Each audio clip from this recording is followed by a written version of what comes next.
नमस्कार, lead India publishers association में आपका स्वागत है। फेमस जर्नलिस्ट की सीरीज में आज हम बात कर रहे हैं गांधी जी की। आप कहेंगे गांधी जी तो राजनेता थे। जी हाँ, बात सही है, लेकिन गांधी जी एक प्रखर पत्रकार भी थे। गांधी जी का व्यक्तित्व एक बहुआयामी व्यक्तित्व था। जीवन का ऐसा कोई क्षेत्र नहीं जिस पर गांधी जी ने विचार न किया हो और अपनी छाप न छोड़ी हो। आध्यात्म हो या धर्म, राजनीति हो या समाज, परमार्थ हो या व्यवहार, हर क्षेत्र में उन्होंने कुछ ना कुछ अपना मौलिक योगदान दिया। पत्रकारिता में भी गांधी जी ने अपना अतुलनीय योगदान दिया। गांधी जी ने पत्रकारिता को कभी एक व्यवसाय के रूप में स्वीकार नहीं किया। वे एक मिशनरी पत्रकार थे और वे इस बात को अच्छी तरह समझते थे। उनके मिशन यानी भारत की आजादी की सफलता के लिए पत्रकारिता एक सशक्त माध्यम है। हालांकि गांधी जी को एक पत्रकार के रूप में ज्यादा नहीं देखा जाता, लेकिन वो समझते थे कि क्रांति के लिए पत्रकारिता कितना महत्वपूर्ण हथियार है। गांधी जी ने अपने पत्रकारिता के सफर की शुरुआत इंग्लैंड से की थी।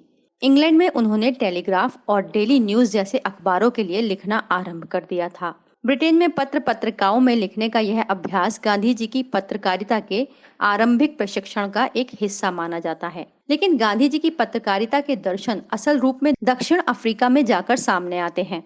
उन्होंने वहां राष्ट्रीय चेतना को जागृत करने और ब्रिटिश साम्राज्य के विरुद्ध जनमत निर्माण करने के लिए पत्रकारिता का प्रयोग किया। गांधी जी ने अपना पहला सत्याग्रह दक्षिण अफ्रीका में ही शुरू किया था और वो अपने इस प्रयोग को अधिक से अधिक लोगों की जानकारी में लाना चाहते थे। इसके लिए उन्होंने इंडियन ओपिनियन नाम के अखबार की शुरुआत की। 1903 में इंडियन ओपिनियन का पहला ही अंक 4 भाषाओं हिंदी, अंग्रेजी, गुजराती और तमिल में प्रकाशित हुआ। संभवतः गांधी जी भारत के अकेले ऐसे पत्रकार हुए जिन्होंने 4 भाषाओं में पत्रकारिता की। पहले ही अंक में उन्होंने पत्रकारिता के उद्देश्यों की स्पष्ट व्याख्या करते हुए बताया कि पत्रकारिता का पहला काम जनभावनाओं को समझना और उन्हें अभिव्यक्ति देना है।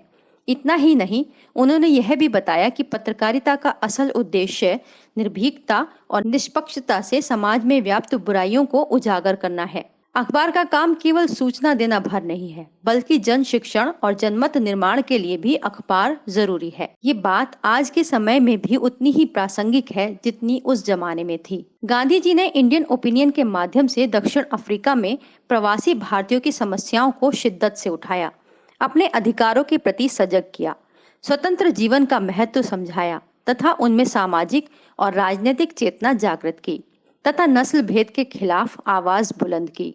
इसके बाद 1919 में गांधी जी भारत आ गए और यही काम उन्होंने अपने 2 नए अखबारों नवजीवन और यंग इंडिया के माध्यम से शुरू किया। लेकिन 1919 में शुरू हुए इन दोनों पत्रों का प्रकाशन 1932 में गांधी जी की गिरफ्तारी के साथ ही बंद हो गया।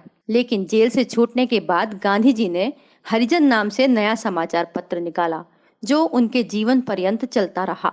पत्रकारिता में उनका मिशन था नैतिक मूल्यों की स्थापना, सत्य, अहिंसा। गांधी जी के ये दिशा निर्देश भारत में पत्रकारिता के लिए बिल्कुल नए और क्रांतिकारी थे। गांधी जी जब तक जीवित रहे, भारत में इस प्रकार की पत्रकारिता की छाप अन्य पत्र पत्रिकाओं में भी स्पष्ट देखी जा सकती थी। उन दिनों भारत की पूरी पत्रकारिता गांधी जी के प्रभाव में आ चुकी थी। यह शायद भारत में पत्रकारिता का स्वर्णिम युग था। आज गांधी जी हमारे बीच नहीं है, लेकिन पत्रकारिता के मूल्य आज भी वही हैं।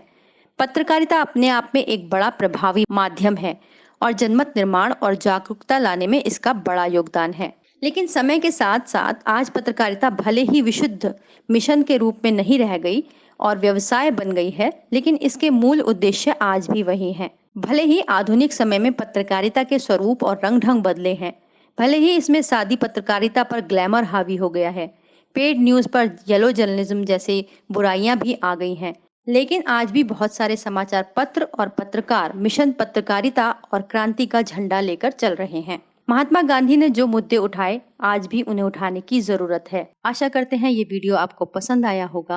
वीडियो देखने के लिए बहुत बहुत धन्यवाद।